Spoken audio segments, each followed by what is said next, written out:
बिस्मिल्लाहिर्रहमानिर्रहीम। अस्सलाम वालेकुम। नामवर सऊदी आलम दीन अल शेख सुलेमान औद की अहलिया का रोड एक्सीडेंट में इंतकाल हो गया तो वो बहुत ज़्यादा गमज़दा हुए। उनके गमो अंदों का काफ़ी शोहरा भी हो गया। चंद दिन बाद शेख को अहलिया महरूमा की किसी सहेली का एक ख़त मौसूल हुआ जिसका मजमून कुछ यूं था। अस्सलाम वालेकुम या शेख, मैं आपकी अहलिया उम्मे मास की बचपन की सहेली हूँ। मुझे उनकी वफात का सुनकर दिली सदमा हुआ। मालूम हुआ कि आप भी अहलिया की फराक पर शदीद सदमे से दो चार है।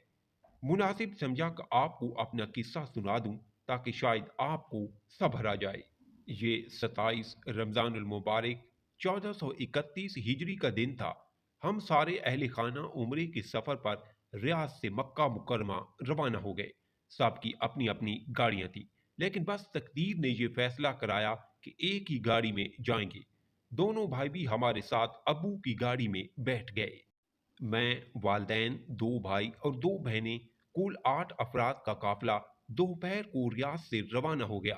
पहले से तय था कि मक्का पहुंचने तक हर कोई एक कुरान खत्म करेगा, इसलिए सब तिलावत में लग गए। अजीब कैफियत तारी थी। मेरी बहन तिलावत करती जा रही थी और साथ उसके आंसू भी जारी थे। सबका यही हाल था, लेकिन ये रिक्कत क्यों तारी है, कुछ समझ नहीं आ रहा था। इस दौरान शायद वालिद पर ऊंग तारी हो गई। वो तेज रफ्तार में ड्राइव कर रहे थे। गाड़ी बेकाबू होकर एक ऊंची घाटी से नीचे गिर गई। नीचे कई 100 फुट गहरी खाई थी।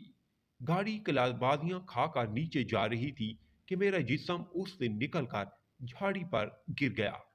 बाकी अफराद गाड़ी समेत वादी की गहराई में गिर गए। ये हादसा ऐन अफ्तार के वक्त पेश आया। हम सब रोजे से थे। कुछ देर बाद मुझे जब होश आया तो बामुश्किल झाड़ियों से बाहर निकली। जिस्म की कई हड्डियां टूट गई थीं। मैं गिरती पड़ती और घिसटी अपने अहले खाना को ढूंढने लगी। चीख भी रही थी, लेकिन इस वीराने में कोई जवाब देने वाला नहीं था। अब तक अंधेरा छा चुका था।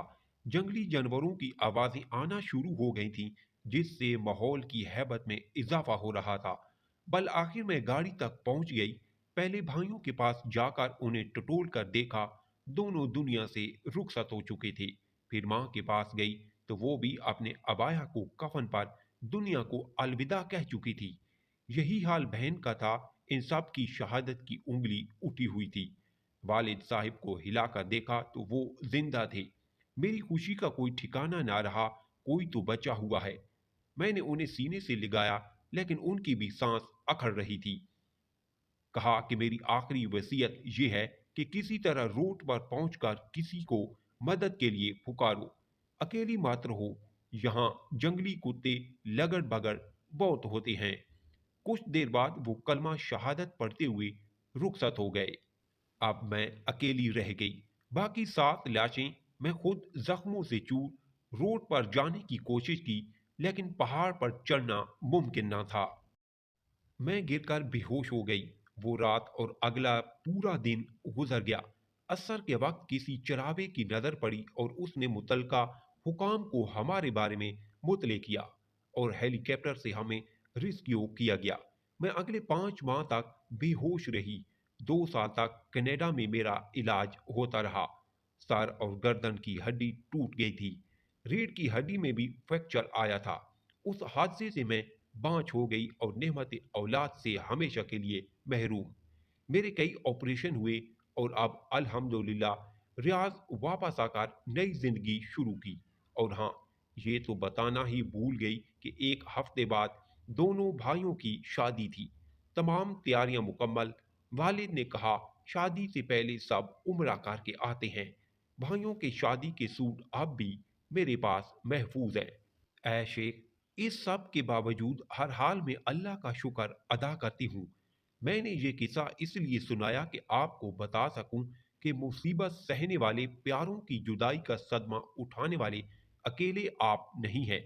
ये दुनिया का अजली दस्तूर है, लेकिन हमें हर हाल में सब्र का दामन नहीं छोड़ना चाहिए। अल्लाह ताला हम सब के साथ आफियत का मुआवला फरमाए। हम आजमाइश के काबिल नहीं हैं मौला। सबक आमोज स्टोरी सुनने के लिए मेरे चैनल को सब्सक्राइब ज़रूर कीजिए।